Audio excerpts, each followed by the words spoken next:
ಹಾಂ, ಚೆನ್ನಾಗಿ ಓದ್ತಾ ಇದ್ದೀರಾ? ಎಷ್ಟು ಮಾರ್ಕ್ಸ್ ತೆಗಿತೀರಾ? Good, good good. ತಾವು ಚೆನ್ನಾಗಿ ಓದ್ತಿದ್ದೀವ? ಚೆನ್ನಾಗಿ ಓದಬೇಕು. ಇನ್ನೆಷ್ಟು ತೆಗಿತೀವ? ಗುಡ್. 500 ಮೇಲೆ ಇನ್ನೂ ಹೋಗು ಮೇಲಕ್ಕೆ. ಯಾಕೆ, ಏನು ತೊಂದರೆ ಐತೆ? ಅರ್ಥ ಆಗಿಲ್ವಾ? ಮತ್ತು ಓದಬೇಕು. ಹಾಂ, ಚೆನ್ನಾಗಿ ಓದು. 500 ಚೆನ್ನಾಗಿ ಜಾಸ್ತಿ ತೆಗಿಬೇಕು ನಮ್ಮ ಹೆಣ್ಮಕ್ಳು. ತಾವು madam? Okay okay, all the best, all the best. ಯಾಕೆ ಮಂಕಾಗಿದೆಯಾ? ಹಾಂ, ಚೆನ್ನಾಗಿ ಓದ್ಬೇಕಾಯ್ತಾ? ತಾವೆಷ್ಟು ತೆಗಿತೀರಿ ಮೇಡಮ್? Yes, congrats congrats. ತಾವು ಬ್ರದರ್ ಹೇಗೆ ಓದ್ತಾ ಇದ್ದೀರಾ ನಮ್ಮ ಹುಡುಗರು? ಎಷ್ಟು ಮಾರ್ಕ್ಸ್ ಬರ್ಬೋದು? ಎಷ್ಟು ನಿರೀಕ್ಷೆ ಇಟ್ಕೋಬೋದು? ಗುಡ್, ಚೆನ್ನಾಗಿ ಓದಿ. Okay, all the best, all the best. ಹಾಂ, ಚೆನ್ನಾಗಿ ಓದ್ರಿ ಪುಟ್ಟ. ನೀವೆಷ್ಟು ತೆಗಿತೀರಿ ಸರ್?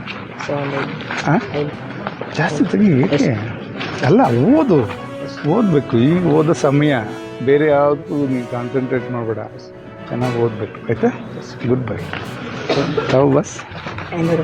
ಹೌದಾ? ಇನ್ನೂ ಜಾಸ್ತಿ ಹೋಗಲ್ಲ. ಚೆನ್ನಾಗಿ ತೆಗೀರಿ. All the best. ಚೆನ್ನಾಗಿ ಓದ್ರಿ. ಈಗ ಏನೇನು ನಿಮ್ಗೆ ಹೇಳಿದಾರಲ್ಲ ನಿಮ್ಮ ಟೀಚರ್ಸ್, ಪೋರ್ಷನ್ಸ್ ಕವರ್ ಆಗಿದೆಯಲ್ಲ, ಈಗ ಅದನ್ನು ರಿವೈಸ್ ಮಾಡಬೇಕು. ಯಾವುದು ಅರ್ಥ ಆಗಲ್ಲ ನೋಡಬೇಕು, ಅದನ್ನು ಕೇಳಬೇಕು.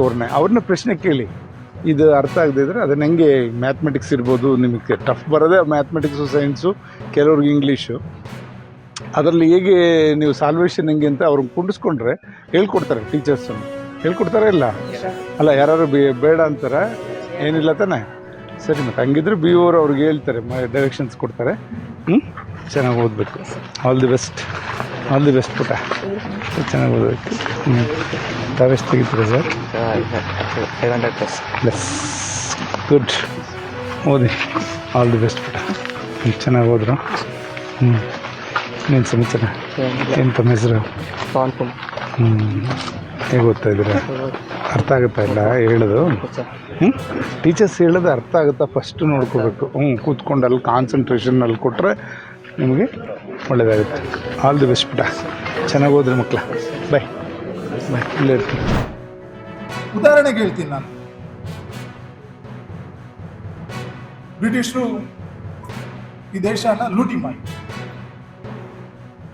ಲಿಟ್ರಲಿ ಲೂಟಿ ಮಾಡಿ, ಅವ್ರಿಗೆ ಬೇಕಾದಂತಹ ಎಜುಕೇಶನ್ ಸಿಸ್ಟಮ್ ಅಂತಂದ್ರು. ನಮ್ಮನ್ನವರ ಸೇವೆ ಮಾಡಲಿಕ್ಕೆ ಅಂತ ಗುಲಾಮಗಿರಿಗೆ ಅಂತಾನೆ ಜನರನ್ನು ರೆಡಿ ಮಾಡಿದ್ರು. ಲೂಟಿ ಮಾಡಿದ್ರು. ಆ ವಿಷಯ ನಮ್ಗೆಲ್ರಿಗೂ ಗೊತ್ತಿದೆ.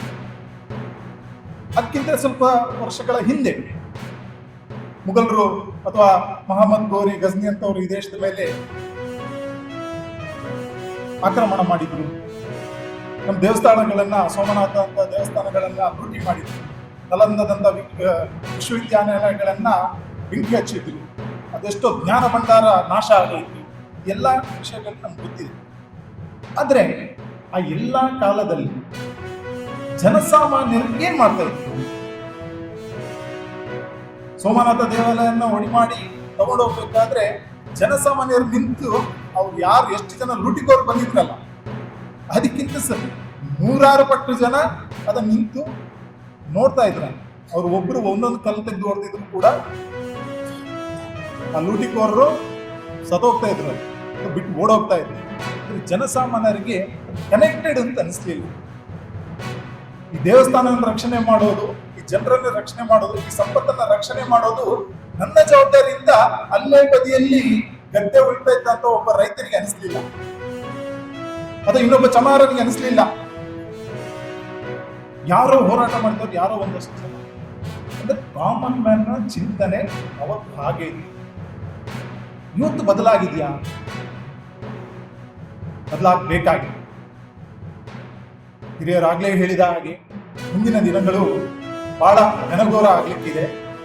ಆ ನಿಟ್ಟಿನಲ್ಲಿ ನಮ್ಮ ಚಿಂತನೆಗಳು ಬದಲಾಗಲಿಲ್ಲ ಅಂತಂದ್ರೆ, ಅವತ್ತು ಗೋರಿ ಗಜನಿ ಬಂದಾಗ ಯಾವ ಮನಸ್ಥಿತಿಯಲ್ಲಿ ಜನ ಬದುಕ್ತಾ ಇದ್ರಲ್ಲ, ಅದೇ ರೀತಿಯಲ್ಲಿ ಅದೇ ಮನಸ್ಥಿತಿ ಇವತ್ತು ಮುಂದುವರೆದ್ರೆ ಹಿಂಗೆ ಆ ದಿನಗಳು ನರಕ ಸದೃಶ ಆಗಲಿ.